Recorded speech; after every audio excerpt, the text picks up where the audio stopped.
La forma como los carteles de la droga por poco se toman el país le costó al diario El Espectador no solo el asesinato y el exilio de varios de sus periodistas, también empleados, sino un carro bomba a su sede en Bogotá hace 30 años. Este es el recuento de víctimas que dejó la mafia en su estrategia fallida por acallar al periódico.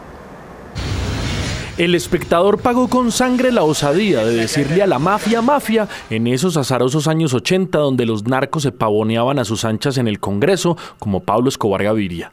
Sus denuncias y editoriales sobre los tentáculos del narcotráfico en la política y las orgías de dinero sucio que se multiplicaban a destiempo, tanto como los sicarios en las comunas de Medellín, fueron vengados por los matones del cartel del Capo. Porque es hora de que el país pase de las suposiciones a las pruebas concretas y claras.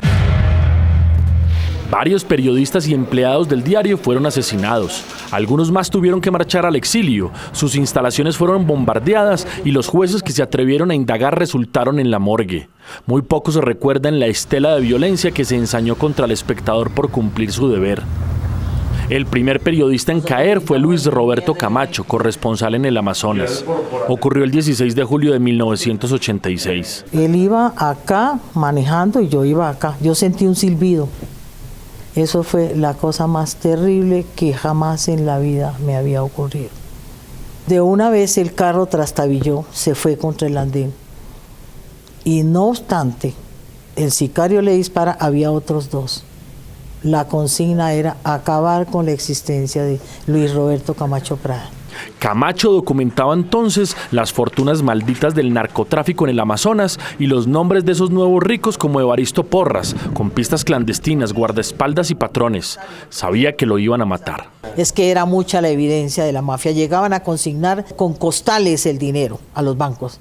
Y uno, mirando eso, quedarse impávido como un atulampado, dijo el santanderiano, él no era capaz de hacer eso. Entonces él escribía. Yo dije en el sepelio, dije, un hombre de esta calidad y un hombre con una mente tan limpia no podía prevalecer en medio de esta inmundicia que nos rodea.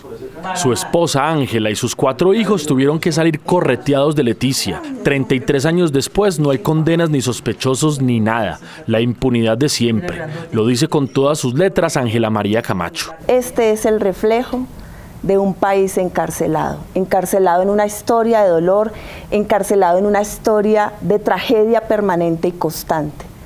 Lo que pasó hace tantos años con la historia de mi papá sigue pasando hoy con otros rostros, con otras vidas, pero con las tragedias visitando las familias colombianas. En una tarde fría en Bogotá, ambas recordaron el exterminio que emprendió la mafia contra El Espectador. Ese mismo año de 1986, por ejemplo, el 17 de diciembre, fue asesinado el director del diario, don Guillermo Cano.